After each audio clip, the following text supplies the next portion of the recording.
네, 오늘로 윤 대통령 탄핵 심판 변론을 종결한 지 꼬박 한 달인데 헌법재판소는 결국 오늘도 선고일을 지정하지 않았습니다. 헌재에 나가 있는 김태영 기자 연결하죠. 자, 김 기자, 오늘도 윤 대통령 선고일을 지정하지 않았는데 일반 사건 선고일은 공지가 나왔다고요? 네, 헌재는 이번 주 목요일 오전 10시 일반 사건 10개에 대한 정기 선고를 하겠다고 공지했습니다. 윤 대통령 탄핵 심판 선고일은 함께 공지하지 않았습니다. 그동안 헌재는 매월 마지막 주 목요일 오전 헌법 소원과 같은 일반 사건에 대한 정기 선고를 진행해 왔는데 이번에도 그대로 진행하기로 한 겁니다. 윤 대통령 탄핵 심판은 당초 이번 주 목요일이나 금요일쯤 선고될 가능성이 제기됐습니다.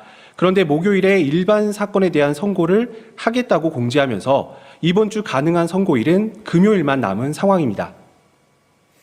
지금 헌재가 내부적으로 어디까지 논의를 마친 건지가 궁금한데 오늘도 평의가 열렸습니까?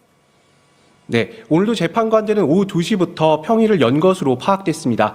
하지만 오늘도 선고일 공지를 하지 않으면서 아직 평결을 거칠 단계까지 평의가 진행이 안 된 것으로 보입니다. 어제 헌법재판소는 윤 대통령보다 먼저 한덕수 국무총리에 대한 탄핵 기각 결정을 내렸는데요. 하지만 재판관 8명의 의견은 갈렸습니다. 결국 윤 대통령도 전원일치 의견을 모으는 데 진통을 겪고 있어 선고가 늦어지고 있는 것 아니냐는 관측이 나왔습니다. 하지만 법조계에선 오히려 한 총리 선고가 끝나면서 윤 대통령 선고가 임박했다는 관측이 나옵니다. 윤석열 정부 인사들에 대한 정리가 끝났고 앞으로 윤 대통령 선고에만 집중할 수 있다는 분석입니다. 그러면 이번 주에 선고가 날 가능성은 얼마나 있는 겁니까? 이번 주 금요일에 선고를 하려면 최소한 내일까지는 미리 공지를 해야 합니다. 만약 내일까지 선고기일 공지를 하지 않는다면 사실상 4월로 넘어갈 가능성이 큽니다.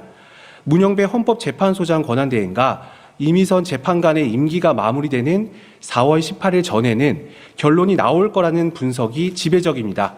다만 숙고가 길어진다면 헌재가 혼란을 키우고 있다는 지적은 피하기 어려워 보입니다.